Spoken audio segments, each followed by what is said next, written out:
Hello and welcome to a brand new podcast, Off the Record, with myself, Keith Jackson, and my good colleague and friend, David McCarthy. Every week from now, we'll be looking to sit down with someone that you'll probably know very well and talk about some of the big issues. But really, off the record means the story behind the stories. You might be familiar with the person, you might be familiar with the story, but we're going to take you in behind it, the story behind the story, a dig deep into the good stuff, the off the record stuff. And we thought we'd set ourselves a low bar on our first podcast, so keep the guests to a sort of a decent standard, but nothing too spectacular. Just the 55 caps, just the 7 League Cups, 10 league titles, 6 Scottish Cups, and now the first manager to take Fleetwood Town into the 5th round of the FA Cup in 115 years. Scott Brown, not a bad CV. Could always be better, Jacko. Could always be better, pal. Listen, that it was just a couple of nights ago you got that result against Sheffield Wednesday. You must be the absolute cloud nine. Yeah, the lads done really well. The performance levels the last couple of weeks have maybe dropped, but it was exceptional from start to finish from the lads. And no, we managed to keep a clean sheet. We scored the goal, and that was miles better and more what we expected the lads as well. And we controlled the game really well. And Sheffield are a good teammate, so for us to come up against a team that's not been defeated since October and managed to beat them at home and match them at home as well is huge for this club.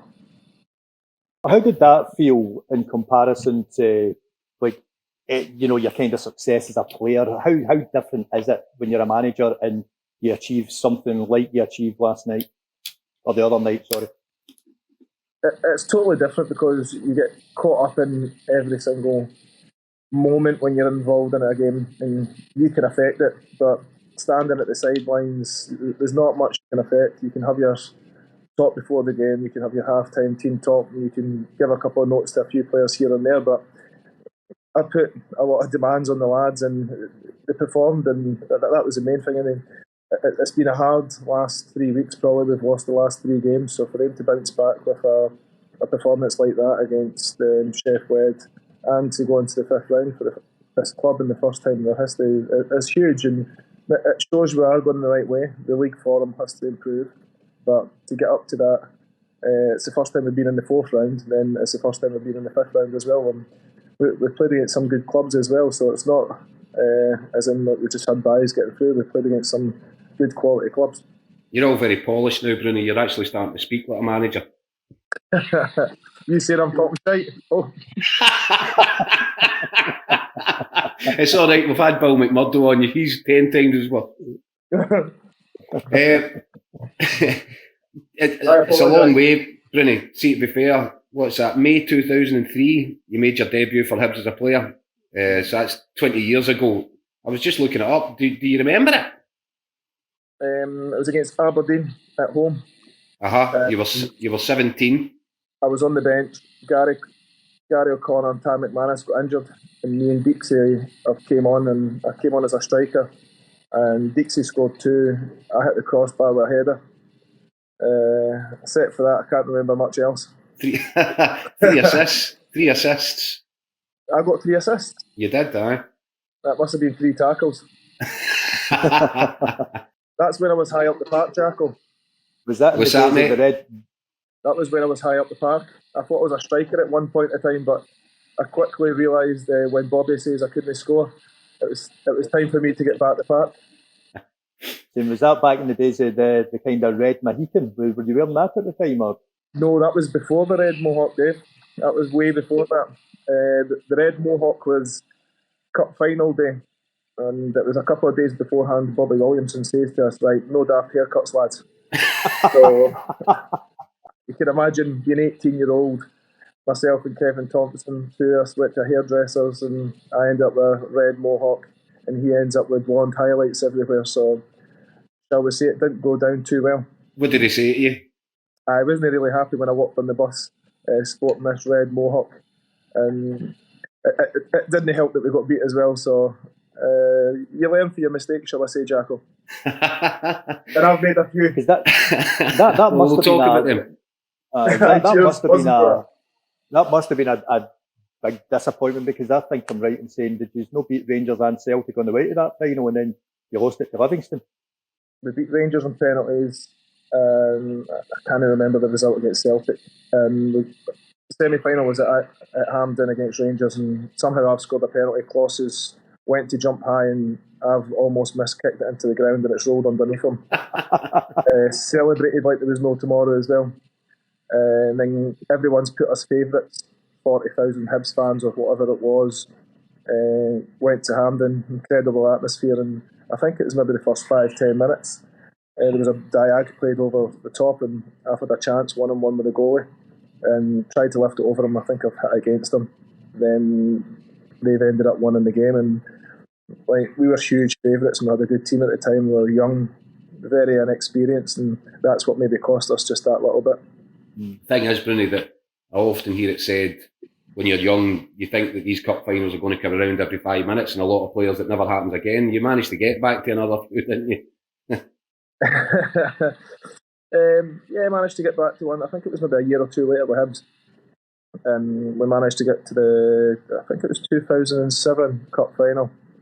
And John Collins was the manager, and we managed to win it that time. Came back, got open top bus, going all the way around the streets in Edinburgh. It was exceptional because you never experienced that, and you never dream of that when you're a young kid. And you just, I think after the first one, we were all hurting, and we wanted to get back there. We wanted to win it, and especially for all the Hibs fans that turned up on the day. So for us to go and then play against Kilmarnock, and I think it was 5-2, we beat them. And the lads played exceptional that day. Willie Stevenson was a very, very, very young. Like, we were young at the time, but it was his pretty much first season coming into the team. And he got man of the match, played exceptional. He was in the middle of the park. And no, it was a good bunch of lads, and we all came through at the same time. We were similar ages, and we just enjoyed playing football, and it was like playing football with your mates in the street. And we had a couple of older experienced lads as well. You might not have been there because it was just a few months before all that everything blew up, didn't it? That you know, there was the chance for you to leave, the situation with you and Kevin Thompson. There was the problems with John Collins. It was a very eventful few months. That was, you're young, you're keen, you want to go and play at the highest level possible, and you see a lot of clubs coming in for you, and obviously your eyes start to light up, and it's part and parcel of the game. You want to play at the highest level you possibly can as a player, and for me, I was lucky enough. I managed to stay for an extra 6 months. I won the trophy, and then ended up going to Celtic that following season. So everything worked out quite well for me at the time. It's funny, Brian, because throughout this chat, we'll probably refer to 3 or 4 sliding doors moments in your career. That was definitely one of them, wasn't it? That was definitely one of them, shall we say. The relationship with John Collins, I know we've talked about it before, but it seemed like a very difficult thing for young boys. And bear in mind, you are all young teenage kids at the time coming through it. It must have been really difficult to deal with it. It felt, from the outside looking in, all a bit strange. Yeah, see, growing up, watching France 98 and that, John was one of my heroes. Yeah.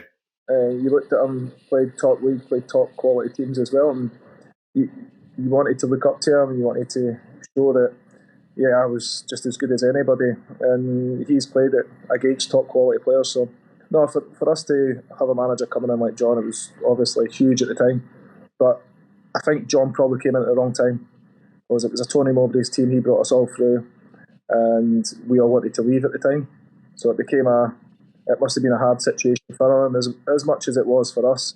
And going forward to that, and yeah, I did leave at the end of the season.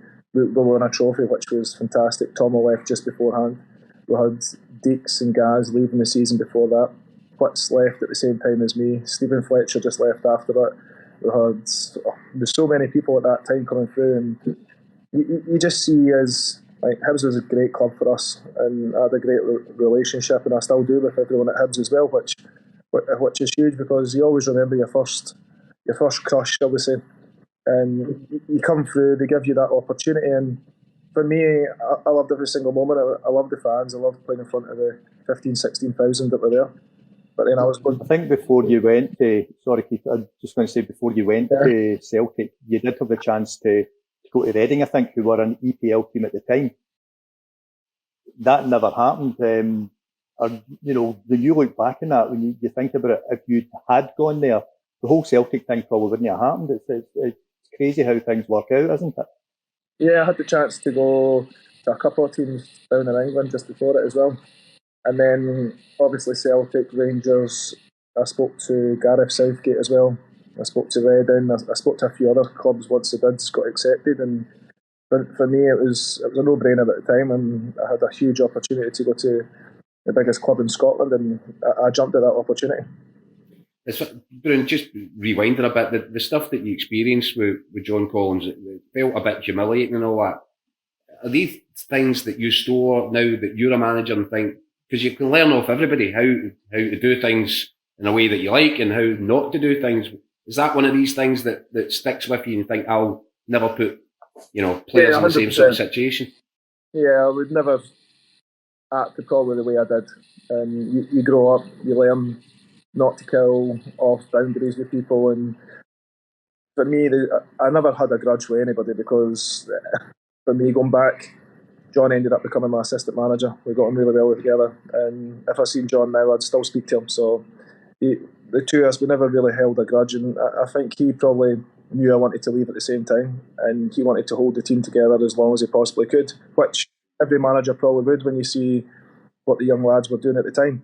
And we did have a good bunch of lads, and it was a great dressing room, and that's what everyone wanted to hold together, and they just wanted to see how far that could go.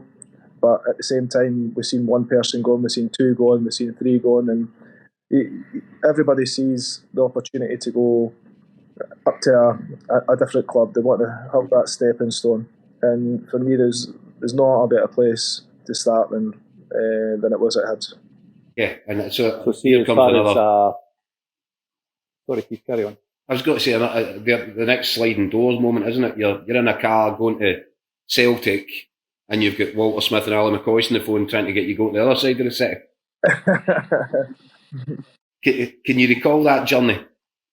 Yeah, I could. Yeah, I was actually sitting in a house with an agent, and we're just chilling. And obviously, both bids have been accepted, so it was up to me where I was going to go. So I went and met Walter. I went and met Ali, that I knew from Scotland, and that I got on really well with. And I knew Tommy, obviously, we'd been in Scotland as well. So I went to go and meet Rangers. I went and met them, spoke to them, sat down, chilled. Then I was getting text messages for Tommy saying, "Come on, me man, you know the place to go. You know where your heart belongs. I'll look after you. Me and you got the same kind of banter, blah, blah, blah." The usual stuff for Tommy. And then I went to go and meet Celtic down in London, and I was getting the same stuff for Coisty. So it was like you were jumping in between two, and they're two great guys in football, two good coaches as well, and I still get on well with Coisty now when I speak to him. But for me, as soon as I went down, I spoke to Gordon, I spoke to Peter, I spoke to Tommy, and I knew there was only one place that I wanted to go. And the way they treated me, and the way they see me playing in the team, and what they expected me for the next 4 or 5 years of my contract. And Gordon set demands on me right away, told me how to go and play different positions. He says, "You're not just going to run about like a headless case, wee man." He says, "I'm going to turn you into a more holding midfielder, attacking midfielder, whatever you want to call it." But he says, "You've not got a free role like what you did at Hibs." And he was like, "You're going to understand the game, you're going to learn the game as well." So for me to get that understanding from a top quality player that Gordon was, and a good manager as well, it meant a lot. But were Rangers still not trying to get you as you were, on your way to sign? It was right up to the last minute, didn't it? Yeah, it was kind of going between both, and that's what agents do. They obviously play both clubs off each other. But I'd already told my agent at the time that where I was going, what I wanted to do. So that decision was all on me. It was never on anything else. It wasn't a bad decision. I suppose there might have been a temptation. There might have been a temptation for you just to stick around with Tomo, who was obviously one of your best mates, wasn't he? And when the two of you could have ended up playing that Rangers midfield together. I know. Well, Tomo and Wicks both went to Rangers, and I jumped to the other side for a little bit of banter, as I usually do. No, but the thing is, they make their own decisions, and no matter what happens, we're still great mates. After the games, we jumped in each other's car, we went home, we went away with Scotland, and a lot of people never understood that. But like a lot of people never grew up with how we grew up together, playing with each other for 6-7 years at a time, being best mates, staying in hotels together, staying in houses together as well. So you've got to have that understanding as well that, yeah, we fought like cat and mouse for 90 minutes. Well, me and Tom did. I never got near Wits because he was too far up the park. But after that, it was like, yeah, you want to lose. He shook his hand. We never spoke before the game. We were just speaking about that earlier. Like, a few of the lads in here never really understood how, like, we never spoke, we never communicated 2 or 3 days before it. And then after the game, we just jump in each other's car, and yeah, it was like, well done, you've won, you've deserved it, or I had the bragging rights, or he had the bragging rights, one or other. I remember seeing that a few years back, obviously, Kloss and Paul Lambert were best pals, and they ended up at each other's throat in one of the games at Ibrox, like literally each other's throats. But I don't remember, there was never any incident with you and Tom or anything like that, was there? During the game? I'm sure you were ultra competitive with each other, but it never crossed the line, did it? No, I don't think it did, no. Like, the two of us wouldn't hold back in a tackle together.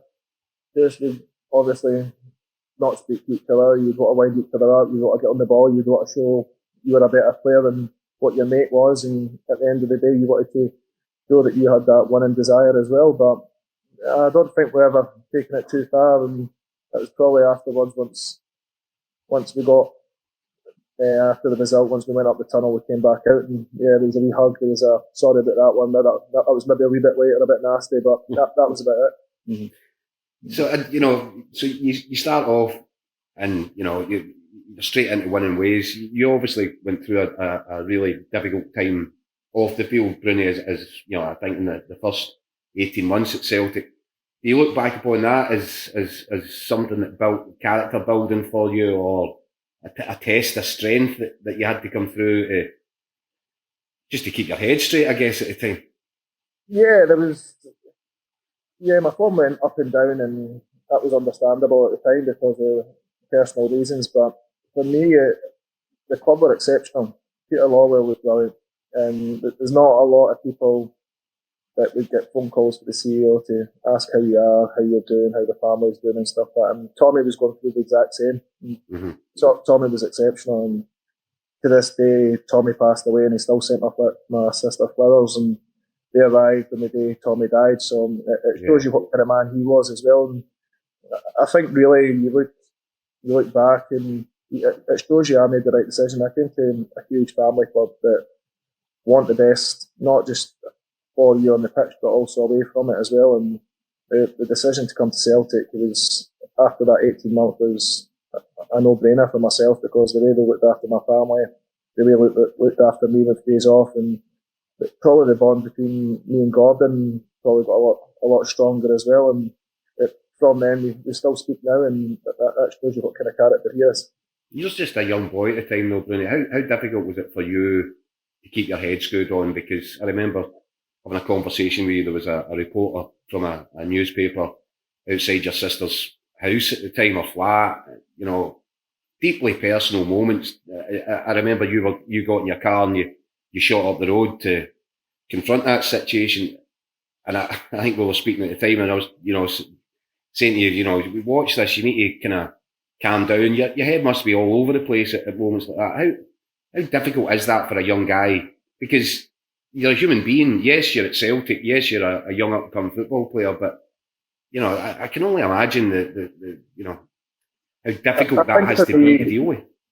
I think for me it was like more, yeah, they can come and do what they want to me and stuff like that, but never like jumped into my sister. She never asked for any of this. She never asked for me to be a footballer, to be in the public eye and stuff like that. So she wanted her personal space, and they wouldn't give her it. And that's the hardest thing to see. And it just shows you some people have got no decency whatsoever. They just want a story. They just want to get in there. They want to know everything. So that's the difference between yourselves and other people as well. And me going forward, and I speak to you because of those situations, and going back the way as well. And I spoke to Peter. I phoned Peter as soon as I found out that there was somebody up there, and he dealt with the whole situation. And He was like, you make sure you stay calm, stay focused. It was like, we'll deal with the situation, we'll deal with whatever's happening in the background, just go and pick your sister up and bring her back down the road and that'll be it. So, no, it was good that way, and you know that the club's got your back when that happens. Yeah, in many ways, I'm guessing on your part, after everything you went through back then, there was a sort of determination to repay Celtic and Peter and Gordon for the support that they'd given you. Yeah, not even just like that 2 or 3 years, and I had the chance to move on when I was at Celtic as well, and I had a couple of chances to go down to England, to Tottenham, to Newcastle as well, and see, because of what the club done for me in that time of need, I will always hold that in huge high regard, and that's what means more to me than anything. And they looked after me in a hard time, so for me to jump ship, it was never in question. And yeah, another sliding doors moment, 2009. Yeah, it was end of 2008. You'll remember. Tony Mowbray's in charge, and just leading it in the build up to Christmas, I think it was. I think we had a conversation, and you felt at that point that Tony Mowbray had told you to find a new club in the January window. Yeah. Talk about sliding door moments. I mean, how do you look back on that period, and can you get your head around it now, because it was difficult to understand what was going on at the time? Yeah, like, I understand new managers come in, new managers want the players they want in, but I was there to prove a point. As soon as a manager says to me, "Yeah, you can leave," yeah, that was me. Yeah, sure I can. I'll still be here. I'll be playing week in, week out. And then at the end of the window, somehow I ended up becoming captain. So I don't know how that really works, but it happens, and it's incredible moments like that change, probably because, yeah, I was maybe not playing the best. Peter Grant says he'll drive me anywhere, and that's one thing that I'll never regret. That's for sure. And I stayed. I fought for my place, and I showed everybody that, yeah, I was worthy fighting for my place, and I deserved to be in the starting 11. And I don't remember Tony dropping me that much. No. I came back from injury. I came on, got captaincy, and I played left back. So maybe he didn't fancy me as a centre midfielder, but he thought my energy was great at left back. You know, even more weird the fact that he was your manager at Hibs as you were breaking through as well, and you know, he obviously knew what you could bring to the team, but he still, for some reason, didn't seem to want you to be there. Yeah, as I say, he maybe wanted to bring his own people in that he played with down the road or stuff like that, or he thought he could get better at Celtic, which is fine. It never really bothered me, and like, a lot of managers came in and probably didn't fancy me at the time, but I stayed there a lot longer than most managers did, and I stayed there just because of my willingness to work hard and to improve and to learn the way they want to play as well, because my way is not always right. I need to learn how to become a better player for the manager that comes in, do what he wants me to do, and make the team better, and whether it is to make the lads better, to cheer them up, to be a better person in the dressing room, to, if I'm not playing, make sure you're still there supporting the lads, and I would do whatever it had taken just to make the team better. I remember back then when you were trying to get head round everything that was going on, and it did seem that, obviously, I wrote the story at the time that Mowbray had said that you should find a new club in the January. The armband thing at Rugby Park that night, that almost felt as if, because I think the club denied that there was anything really happening, any truth in that story. And it felt to me as if Mowbray was making a point of saying, "I see, none of this was true. I'm even giving them the armband." You didn't even know you were going to get the armband, did you? I think he probably offered it to 10 other people. And I was probably the only one that says aye at the time. But no, it's like small things that I'm like, yeah, I'll be so appreciative to Tony for giving me that armband, whether he wanted to give me it or not. But it gave me the opportunity to maybe grow up a little bit, to become more of a man, to become a proper leader on the park and in the dressing room as well, because everyone knew what I was. I was full of energy, energetic. I was a bit wild in the dressing room, but good banter. But as soon as it came on that white line, as soon as I went over that, I was 100% serious, and I want to win. And no matter what, I always wanted to win, whether it was in training or in games. And it's just inbuilt, and that's what I wanted to do. And yeah, I did get annoyed if I got beat, but I think that's the best part about me, because I never really wanted to get beat. couldn't accept getting beat. And I'm similar as a manager, to be fair. I don't like getting beat as well. And we've just been beat 3 in a row and we managed to bounce back against the top team in the league. So for me, you've got to have those moments that trust our lads now, and it's not always about me now. But that back then, it was all about you, and that was the making of you, wasn't it? That was the moment that everything changed that night at Rugby Park. You're given the armband for the first time. I think a few days later, it was confirmed that you were going to keep the armband, and then a whole new story is written. I mean, that you go on to become the most successful Celtic captain of all time. It's just an incredible twist in the story, wasn't it? It shows you there's always going to be little speed bumps no matter what. Nobody's career is going to be plain sailing. You can look at the top players in the world as well, and everyone thought Messi was always going to stay at Barcelona, and somehow he ends up leaving the club. And these things happen. You can't write everything in the stars, and you can't always think your first choice on the team sheet. And whether I was or I wasn't, I had to work to earn my place, and I made sure I worked every day. I made sure I was as fit as I possibly could. And if we brought another midfielder in, I would work harder. I would make sure I had more touches of the ball than him. I scored more than him. I won more tackles. My distance was higher in the GPS. I had higher intensity, and I never really gave a manager an excuse to drop me. Was that a direct lesson from that you came so close to leaving Celtic? You were never going to allow that to happen again on your terms? Yeah, 100%. I think the next step was like Lenny coming in, and obviously knowing Lenny from Tony's time being there as well. Lenny comes in and it's a new manager again, and then I've got to start all the way around again. I've got to make sure that I'm ready to go. I do whatever tactics, whatever shape, style, formation he wants to play, and I back it up to the lads as well. And then I just try and help whatever manager comes in, just to kind of slowly find his feet as well, because that's a captain's job. You should be trying to help your manager out. You should never really be trying to kill your manager off at every opportunity. And I've learned that. Yeah. See, to fast forward 2011, Ibrox, you've scored the goal, you've turned and you've done the celebration that is now on 1,000, maybe 10,000 t-shirts in front of El Hadj. I got nothing good for that, by the way. You should have been getting royalties for that. That's what you should have been getting. But that, I mean, I take it was a completely and utterly spur of the moment thing, because the two of you were probably having a ding dong right through the game. But have you been surprised at how iconic that image became? I think it was more shock for the Celtic fans that I actually scored with my left foot. It was nothing to do with the celebration. They couldn't believe it either. But us going down to 10 men, and I think it was more Willow going up the park and crossing it to a teammate, and then me scoring. That was definitely the shock that they had. Two mad things. Yeah, so Willow overlapped me. That never really happened that much. And him getting down the line, he ends up zinging the ball. I think he hits the Rangers player to start with, comes back, and somehow he finds me at the edge of the box. And I've managed to flip it in past Griggsy far away corner. And it's not often my left foot really works, but it did that day. And that guy was just standing in front of me at the right time, so it couldn't have worked any better. But still devastated. I've not ran, I've not taken my top off. I've just stood and put my arms up and I got a yellow. That's bad refereeing, that, by the way. You got a yellow card, guy. That's right. But I remember coming down because you joined Scotland after that game. There was the Scotland squad was getting together, and I drove down to see you, and you gave us a great line, did a wee interview with you in the car. I think it was the quote was, "It's the best booking I've had in my life." To be fair, it is. I've had a few of them now.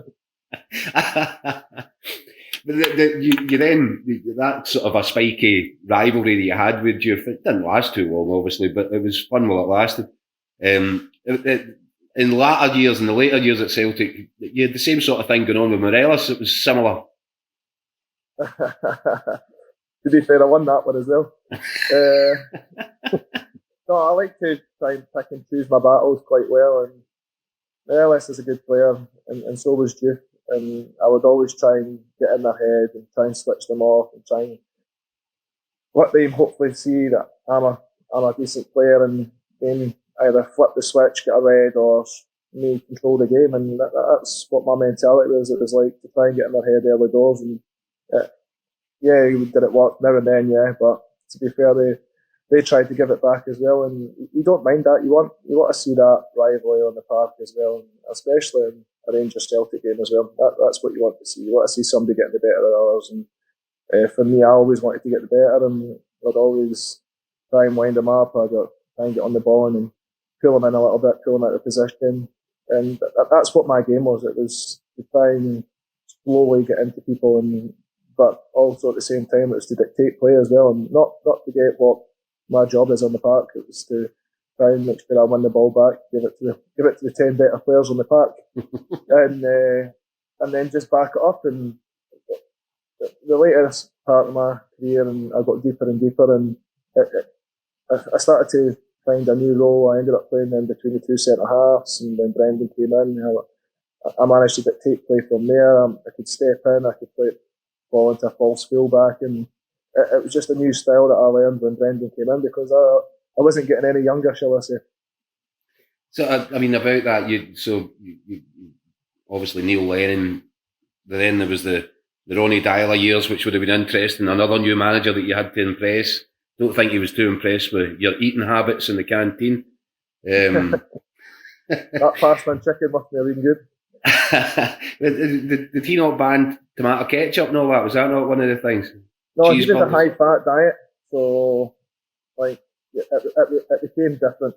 So like pastas and chickens and all that before games, and he believed that you could, him and his coach staff at the time, who he brought in, believed that you could have this high-fat diet and you can still maintain for 90 minutes, but for us, we kind of died to death after 70 minutes, and if the game wasn't wrapped up 2 or 3-0, then we struggled, and I think that was due to us not having the energy in our bodies, as in the carbs lying there, having pastas and stuff like that. So that was kind of hard to take, but like you try and go on with the manager and try and follow the way he wants to go, and did I try and help him out as much as I possibly could? Yeah. Did it probably benefit me? Probably not. So for me, I ended up getting more injuries then than probably what I ever have. So, Scott, at that time, during Dylas time and whatnot, that Rangers were out of the top league for, like, as we all know, 3 or 4 years. In a way, did you miss that? Did you miss the intensity of that rivalry when it wasn't there? Yeah, 100%. You miss playing against them, and you miss like coming up against players that think they can win the league. And did I enjoy seeing them go down? Yeah, I did, of course I did. But at the same time, you didn't want to see them go down for that long. You wanted them to come back up. But for me, you could only play the team in front of us, and Aberdeen were the next best team, and they gave us a run for our money some seasons as well. And Aberdeen had a good team underneath Derek as well, and they were solid. They were hard to beat. They had people like Johnny, they had Kenny, they had Graham Shinney, they had Ash Taylor playing as well, Joe Lewis in goals. So yeah, they had a good team at the time. So you never get bored of keeping on winning, obviously. Didn't matter. You can never get too bored of that. That's one good thing. Then I think the introduction of Brendan Rodgers lights another fire under you, doesn't it? That's another fresh start for you, another manager to impress, and I think that's everyone seemed to go at a different level at that point. Bruno, am I right? Yeah, Brendan was huge on body parts and showing that you looked well, but also you can maintain for 90 minutes. The training changed hugely, and the tempo went up the way. The quality that he was bringing in went up the way as well. And when I first met Brendan, it was down in his house, and he asked me how long I think I could play for, and I was just coming back from about maybe a couple of hamstring injuries, or I think it was a hamstring and an ankle injury, and I was like, if I get another 2 good years, Gaff, I'll be extremely happy. And I was 30 at the time. I was thinking, if I get to 30. And he was like, look, I know you're a runner, I know you're fit, but just make sure that you come in, you want to dictate play. And the way Brendan started setting up and his tactics and his philosophy of football was a delight. It was great for me as well, because the pivot in the middle of the park dictated play. It dictated how the team moved, how the team flowed together, and how I held the team together as well at times. So it was good for me to see different insights from different managers throughout my whole career. And you pick and choose a lot from every single one of them. And even Ronnie, even Tony, even John back in the day, you pick everybody's brains, and you try and, like, I wrote everything down from when I was playing, as in training sessions under John, under Bobby Williamson and stuff like that. So you always try and learn as much as you possibly can, and I hope in my time here I can keep learning as well. And you never know, maybe in a couple of years' time, a few of the lads maybe learned a good training session, or at least a few Scottish phrases anyway from me. You see, that's funny because there's, you sometimes, I think, played up to the perception that you were this daft boy, but you clearly might have been saying that to the world, that, I'm just a dafty that has a great time in the dressing room. But if you could be whoever you want for 90 minutes when you go on that field. And exactly. No, absolutely. But what I mean is that, but away from that, though, you're obviously studying the game, you're studying your manager's techniques, you're making notes. So you've been building up to this moment as a manager for the first time for how long? Maybe 10 years, 15 years? I always knew I wanted to stay into football, and for me to stay in football, you have to go and try and learn it as much as you possibly can. And for me, having a career at Celtic and Hibs and Aberdeen, you've got to learn from these managers. And if I was just sitting there and not taking anything in, turning up to training, and then just walking away thinking, yeah, I didn't enjoy that, or I enjoyed that. You've got to, like, there's things that probably any manager done that I maybe didn't enjoy, but I thought that was effective at the time. That worked. Then we'd work on shape, we'd work on structure of the team, and you'd be like, right, now I see how that works. Then I'm still trying to tell these lads now what I've learned from maybe Lenny at the time, or Gordon at the time, or Brendan, and working in it in my way. And it's not exactly the exact same way as they would maybe run it, but there's a small percentage that they've helped me, and then I could put my own spin to it as well. The thing is, Bruni, the transition from Ronnie Dyler, which from the outside looking in seemed to be all a bit chaotic, right? And then in comes Brendan Rodgers, and he is the polished, professional, everything's on point. That must have been a real eye-opener. Behind the scenes, how things were a little bit chaotic, and I know that various players were going to see their own medical professionals because they weren't happy with treatment, and everyone seemed like a fairly unhappy camp, and all of a sudden it changes overnight. I mean, that must have been something to witness from the inside. I think you look at Brendan and you look at his career that he's had as a manager, and he was at Liverpool, he came second in the league, he was so close not to win the league for the first time in many years at Liverpool. And he's worked with top quality players and world class players, shall I say. And if I wasn't to listen to Brendan, I'm never going to listen to anybody. And he's been through it all, he understands what it takes to be a top quality player, to prolong your career as well. And the things he sat me down and told me when I first met him, I was like blown away. He started showing me training diagrams, sessions, and saying this is what we'll be doing, this is how we'll be working, this is what I expect of you, distance-wise, high intensity in games. And you never really been, like, before GPS, but before GPS, I went, I've done 12.5K, well done. But it's about the distance that you cover, the high intensity stuff, and that also the shape. The team was huge, and it wasn't you just go chasing the ball, and it's a structure behind the ball as well, and walking teams in. And you've got to learn that from top managers, because he was at Swansea, done a fantastic job. Then he went to Liverpool, done an even better job as well. And for me, I was going to go to Celtic and try and last as long as I possibly could when he was there, because I knew going down the line, I'm going to pick his brains, I'm going to phone him up and ask him for help. And I've done that, and I think that's my first job, and I'm not ashamed to ask that. But yeah, I spoke to Lenny, I spoke to Gordon, I spoke to Brendan, and it's a big step for me going from not playing football straight into, from playing football going straight into managing, and only having 4 or 5 months out of it as well. So these guys were all helping you prepare, and help you through this FA Cup run as well. Have you been picking their brains throughout it? To be fair, I picked Brendan's brains a lot. I'm always chatting to Lenny as well, and I've spoken to Gordon quite a lot too. So no, it's small like things that they might help me with that I maybe don't see or I maybe don't think of as well. And I've got a good coaching staff here as well. That Baz has been here for a long time. We've got a great goalkeeping coach as well. I've got Wits here, so for me, 4 of us are looking at 4 different angles, so that kind of helps. And it's not always, I'm not always going to say I'm right, but at the end of the day, I've got the last decision. Were you frustrated at Aberdeen that you never get a chance really to dip your toe properly into the coaching side? Or I know you were assistant manager on that, but you know, all that happened and well, fairly abruptly you suddenly you weren't there. Was that a frustration for you? Yeah, and I went to Aberdeen to learn as well. And he just being in that room every day with Glassy and Alan and Henry, it was good. It was a great learning curve for me because you understand what the work is, what the hours is, and it's not turning up at 9:30 in the morning and leaving at 12:30 and thinking, what a day that's been. And the lads are in it 7:30 in the morning, they're not leaving till 6 o'clock at night, watching games, watching videos, setting up training sessions and that. And yeah, I thought I could set up a training session and I would just write it down, but then you've got to start thinking, that's the first phase. How does the second phase go on to this?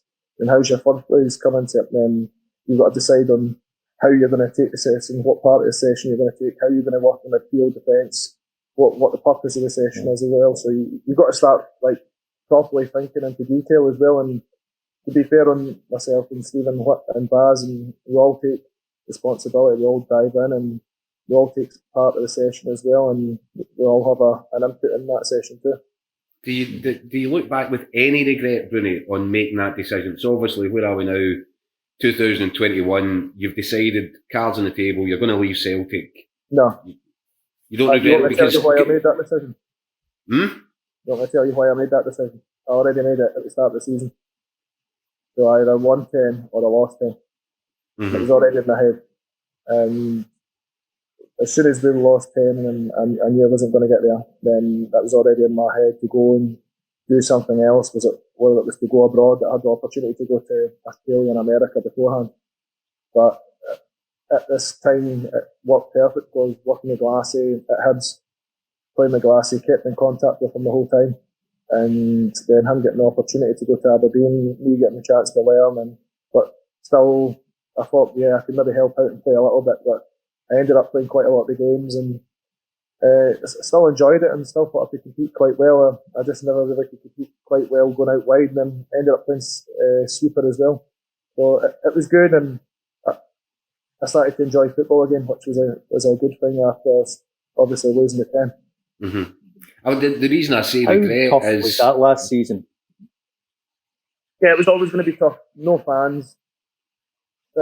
That's probably the hardest thing about football at that time. And you were in about 3-5 different dressing rooms, and you didn't know when football was going to start again. You had to train in 1s and 2s, and that was, as a football player, the whole part of the football experience is to be in a dressing room with teammates, to get to know your teammates, and you knew teammates that you were bringing in. They were in different dressing rooms. You never really spoke to them. You went out on training ground, and they were training over on one side, doing 2v2s, we were having to go over on our side with 2v2s, and then once we did come together, it was like 3 months down the line, and we hardly properly spoke, which was always going to be a hard thing.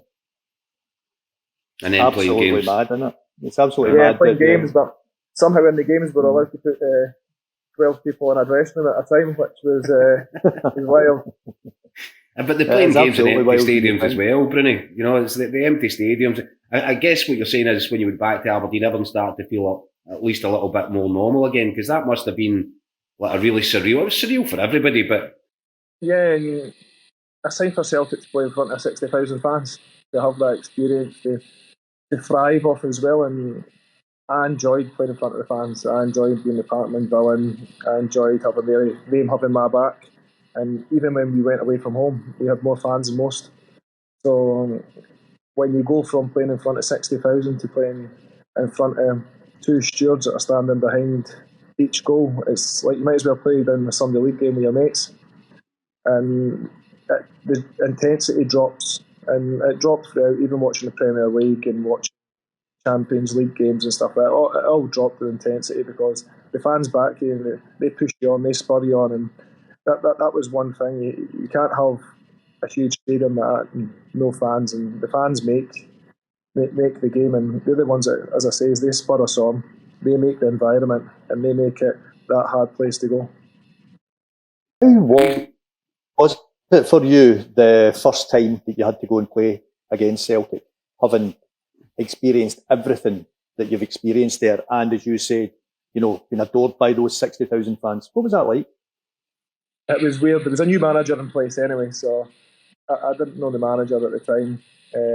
Obviously, still knew most of the lads, but no, it was definitely weird. And the worst thing was walking into Celtic Park, knowing everyone's names, speaking to them all, and like trying to chat away, saying, "Oh, I've not seen you in about 6 months." Then having to go into the change rooms and taking a right instead of taking a left was a killer.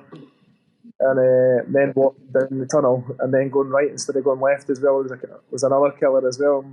I've never really warmed up on that side of the park for 15 years, so it was hard to take. But no, it was my decision at the end of the day. Celtic did offer me another contract, but as I say, I don't think it's quite right me just staying there because of what I've done in the past. There's a reason it's in the past. It's because I'm a has-been now, and I don't like to dwell on what I've done. Not one for that. I don't keep too many souvenirs.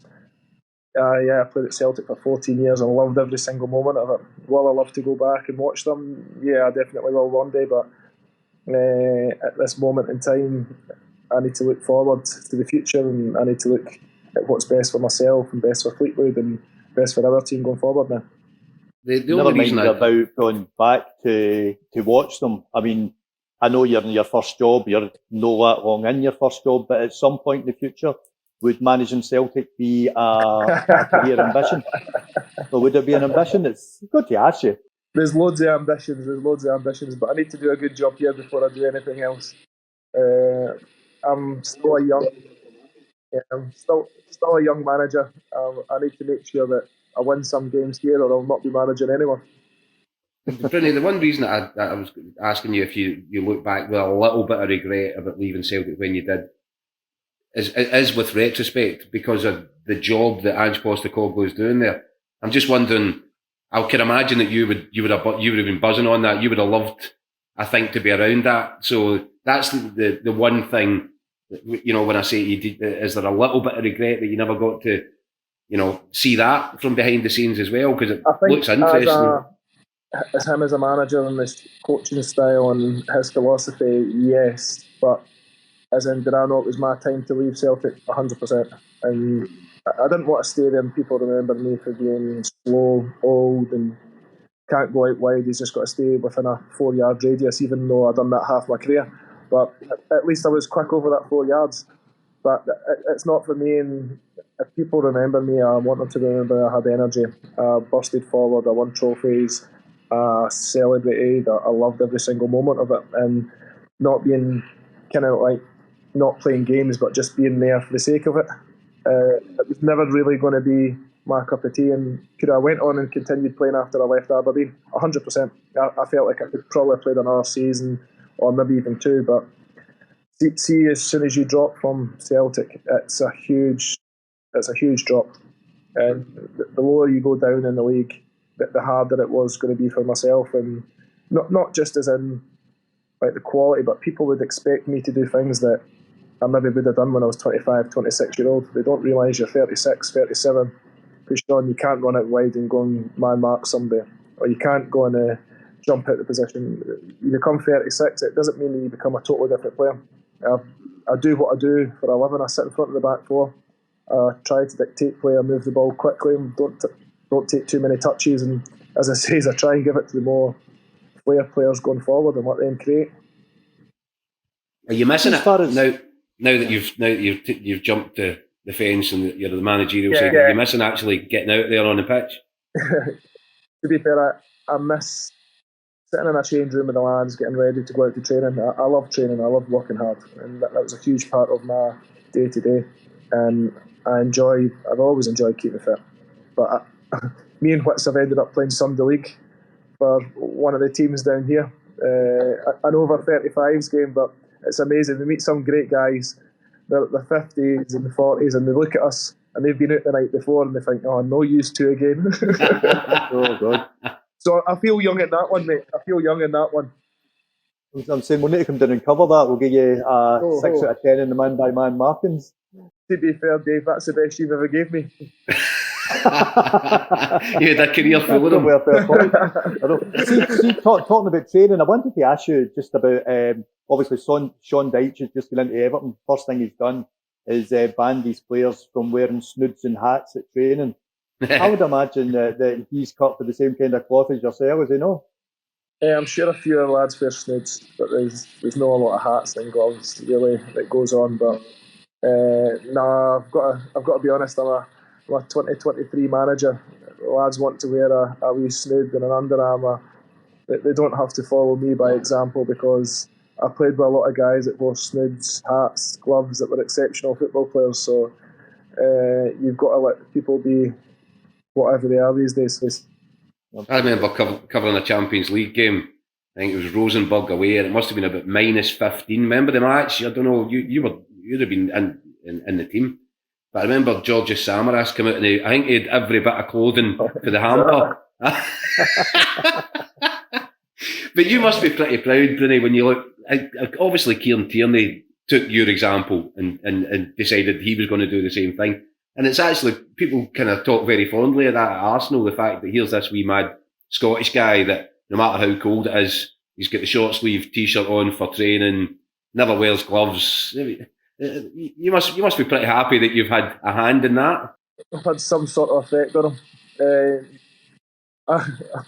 It wasn't his footballing effect, it was just his hard man effect that I had on him. So that was a bonus. No, but the wee man's his own person, and he's not a follower, and he done that before he played with first team and stuff. But so sometimes it's just what gets you going, and I felt like if I had too much clothes on and jumpers and that I couldn't get myself going in training. I needed to make myself warm no matter what, and it wasn't me trying to be hard in front of everybody. It's just what I had to do. And even as a young kid, I'm sure it was my mum, she chucked me in that room with no heating or no fire, so I had to deal with the cold, and I deal with the cold quite well. So I'm pretty much blaming her. You've even grown hair now. I see for Scott Brown, the manager. What's that? I'm going soft in the old age. Exactly. I'm just showing everybody it's not midlife crisis. It's midlife crisis number 2. But I'm thinking, Scott, that there's a reason for this, and I've just called you Scott, which shows that it's working. Right? Bruni, the player, I think that, as David was saying earlier, that people have their own ideas, misconceptions about you. I think there's a bit of thought going into this, where the growing of the hair is almost symbolic of, well, Bruni, the player, is over. I'm now Scott Brown, the manager. Am I right in that? It's a fresh start, and I don't think in my first job I wanted to go in with a skinhead, starting to lose the plot at a lot of English lads, and then looking at me going, what are you saying? So, no. But to be fair, it's more my kids. It was more my kids than anything. They wanted to see me with hair.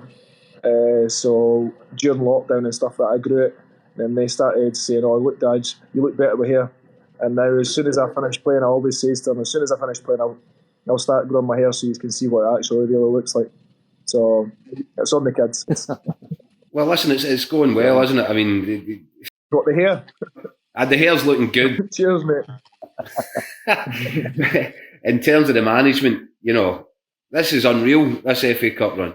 I mean, when you started out this season, I'm sure you've got specific targets. I'm sure you've spoken to the directors about what you need to achieve in the league and all that. But to be sitting here 90 minutes away, potentially, from the FA Cup quarter-final at Fleetwood Town, this is unreal, mate. No, that's what the chairman says. He says he wants quarter-finals or nothing less. He says he wants absolute football against company as well. That's 25 points clear of third place. No, but we sit down and I got on really well with the chairman. The chairman's been brilliant. He's backed us, and he understands that we're young, we're a good club, but we're still finding our feet as well. And yeah, league position not so good now. We started off the season really well, but the last 3 games we've kind of dropped away a little bit. And now that's about that bounce back ability, as everyone talks about. And yeah, that league, the FA Cup there, hopefully kicks us on now. We've got Charlton on Saturday, and it's going to be another hard game as well, which every game is in this league. And there's a lot of big clubs that have came down from the Championship over the years that are still floating about League One that pay a lot of money. So we want to be one of these clubs that are punching above our weight and do we want to try and push them as far as we possibly can? Of course we do. Yeah, brilliant, mate. Listen, keep us both tickets for Wembley, would you? No worries, mate. I think is it Man U and Man City? I think we'll probably have. Yeah, the one of them. Brilliant. Scott, Listen, thanks very much. Been thanks for your brilliant. time, mate. Enjoyed that. Take care. Right, all the best. Catch All you, the pal. best. Cheers. Bye-bye. Bye-bye.